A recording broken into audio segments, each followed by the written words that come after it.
તો હાલની સ્થિતિને જોતા સૌ કોઈની મીટ મંડાયેલી છે કે આ યુદ્ધને લઈને હવે ડોનાલ્ડ ટ્રમ્પ આગળ શું કરવાના છે। ખાસ કરીને એ તમામ લોકોને જે સંબોધવાના છે તેના પર સૌ કોઈની નજર છે કે આખરે ડોનાલ્ડ ટ્રમ્પ હવે આગળ શું કરવાના છે। આપને જણાવી દઈએ કે કયા મુદ્દાઓ પર તે એલાન કરી શકે છે। તો ઈરાનમાં જમીની જંગને લીલી ઝંડી આપી શકે છે, સાથે જ ખર્ગ પર કબજાની યોજના પર પણ તે અત્યારે કોઈ અનાઉન્સમેન્ટ કરી શકે છે। યુદ્ધ લાંબુ ચાલે તેવું કરી પણ શકે છે એલાન, અને સાથે જ આપને જણાવી દઈએ કે ખાડી દેશોની સેના ઈરાનમાં મોકલવાનું એલાન પણ કરી શકે છે।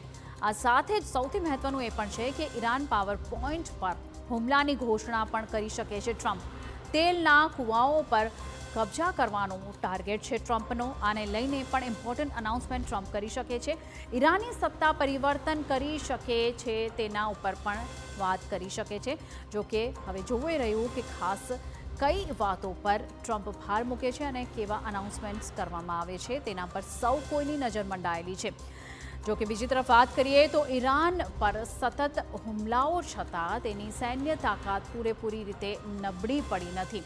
અને સાથે જ આપને જણાવી દઈએ કે ડ્રોન ઉત્પાદન ક્ષમતા યથાવત છે ઈરાનની।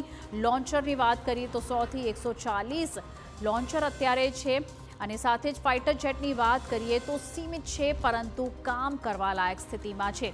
આપને જણાવી દઈએ કે ઈરાન હજી પણ લડવા માટે સક્ષમ છે। એર ડિફેન્સ સિસ્ટમની વાત કરીએ તો પૂરી રીતે ઈરાન જે છે આ તમામ ટેકનોલોજીવાળા શસ્ત્રોથી સજ્જ છે, અને હજુ પણ ઈરાનની સ્થિતિ કાયમ છે। ડ્રોન ઉત્પાદન ક્ષમતા હજુ પણ યથાવત છે, તે તેને યુદ્ધમાં સતત સપોર્ટ આપે છે।